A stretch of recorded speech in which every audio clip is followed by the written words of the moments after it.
new TV show rumors, new products confirmed, and new concert dates stateside. It's March 22nd, and you'll hear about those stories and more this week in Star Wars.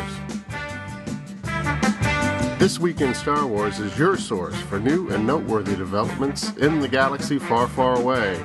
I am your host, Matt Fox. And now, this week's lead stories. Fans of the Galactic Heroes line take note. IESB.net is reporting that Lucasfilm is preparing a new animated TV show, at this time named, or at least codenamed, Squishies, which will feature the diminutive action figure line. Naturally, there's no official confirmation about the show from Lucasfilm at this time, but these early reports seem to indicate that the program, as mentioned, will be animated and will be aimed at the preschool to kindergarten age group. Meanwhile, the Chicago Tribune TV column reports that the live-action television series is not forgotten, but in fact is slowly progressing.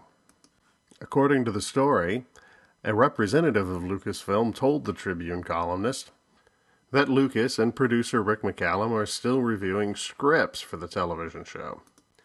The story adds little else to what is known about the live-action series, except to report that casting, in fact, has not yet taken place, and will not until the first season of scripts is completed. I suspect we'll hear something about one or both of these shows in August at Celebration 5. Speaking of Star Wars Celebration 5, information has finally been made available about the VIP program. Full details are available on StarWarsCelebration.com.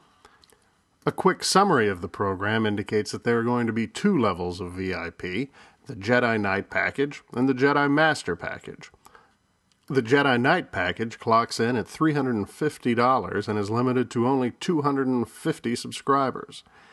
Those who opt to be a slightly less very important person will get an exclusive poster, a lanyard, a tube for their poster, and a commemorative show guide and t-shirt, as well as a discount at the store, early admission to the store, as well as the ability to cut in line for 3 autographs. The downright opulent Jedi Master package costs $750 and is limited to only 50 enrollees. In addition to everything the Jedi Knights get, the Jedi Masters will also get one-on-ones with celebrities, one-on-ones with Dave Filoni, the director of the Star Wars The Clone Wars TV show.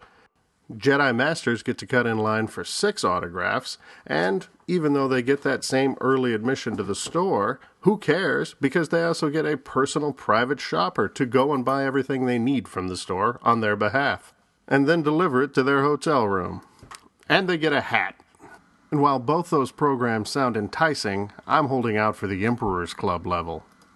As stated, full details are available at the StarWarsCelebration.com website, as well as instructions on how to buy these tickets if you've already bought a plebe ticket. Star Wars Celebration will be held August 12th through 15th at the Orange County Convention Center in Orlando, Florida. And the Emperor's Club is an Elliot Spitzer joke. Google it. Star Wars in Concert has added additional dates to its second United States leg. Des Moines, Iowa tickets are now available for 2 concerts on July 5th, and while there is no official word yet on the Star Wars in Concert website, local reporting here in the Washington, D.C. area indicates that the concert will be coming to the nation's capital on July 17th, with 2 shows on that date. Keep your eyes on StarWarsInConcert.com for more concert dates, no doubt to be announced in the upcoming days, and we'll report them here on This Week in Star Wars as well. Me? I'm a collecting fool. Lots of new collecting news this week, much of it from manufacturers' Q&As. First up was Sideshow Collectibles, who announced in their Q&A that new premium format figures of Jango Fett and the Emperor would be coming out soon, as well as a 12-inch figure of Count Dooku. Gentle Giant's Q&A gave us our first look at the Figrin D'an mini-bust that will be released later this year, as well as information on the C5 exclusives, more specifically that there are going to be 3 exclusives at C5, following on the heels of 5 or 6 exclusives at Comic-Con. albeit not all of those are likely to be Star Wars exclusives. Lastly, in Hasbro's Q&A, they indicated that we would at last be getting a Wedge Antilles on its own card through the normal retail chain, a first only 15 years after the Power of the Force 2 line came to stores. Also announced was that Palpatine, Senate Duel figure, would be one of the fall Revenge of the Sith figures.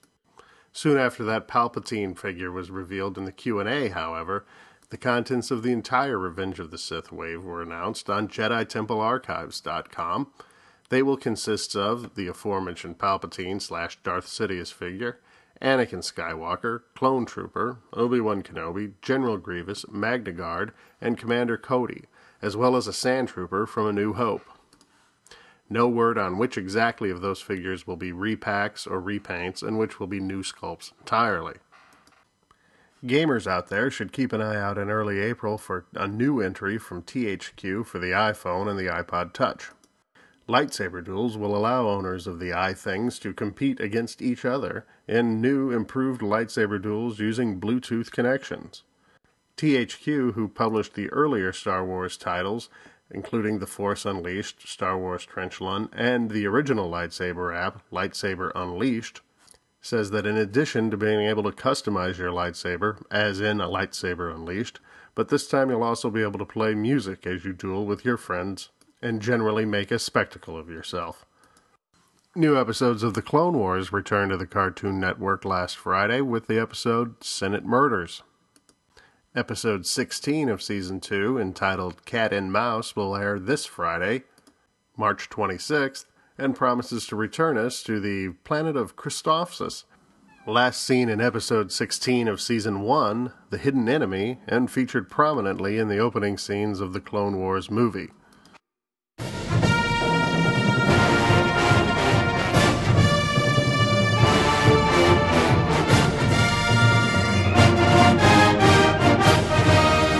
So, as mentioned earlier, there's been some press reports this week about upcoming Star Wars TV shows. The accounts I read about these shows were no different than any other story you read about Star Wars in these post-prequel days. That is, they contain the same now standard, jaded negativity about Lucas's ability to write good stories. I have to wonder if such criticism is really justified, since every indication is that Lucas isn't going to be writing the live-action series, and he does not write the Clone Wars now, and I don't really think there's going to be much writing to the Squishies. Now, this isn't to say that Lucas can't write a good story. Obviously, the original trilogies were great. He's the story guy for the Indiana Jones movies, and they're generally good. And say what you will about the acting or Lucas's direction of the prequels, the story was basically stymied by the fact that we knew exactly where it was going to go. So, although we can almost be certain that Lucas will provide the outline of the series, we can decide for ourselves whether or not it's a good thing that he's not going to be writing the episodes. I'm not quite sure yet. And that was This Week in Star Wars. Join us again next week for more news, notes, and developments from the galaxy far, far away. Visit www.thisweekinstarwars.com, or for our lazier listeners, www.twisw.com, where you can find the latest links and more details about the stories mentioned in today's show. There you can find links to email us with story ideas, comments, criticisms, or questions about the show. We're also available on iTunes, where we welcome you to post a review. This Week in Star Wars. We troll the web so you don't have to. This Week in Star Wars is not affiliated with Lucasfilm, its subsidiaries, or any other entity mentioned in this podcast. Star Wars, its characters, and creations are the property of Lucasfilm. All other trademarks are property of their respective trademark owners. This Week in Star Wars is intended for informational and entertainment purposes only. This podcast is copyright 2010 This Week in Star Wars. Invaluable technical assistance provided by WebStorm Interactive. News, comments, and questions can be directed to host at thisweekinstarwars.com. More information, links to stories presented, past episodes, and additional contact information are available at www.thisweekinstarwars.com.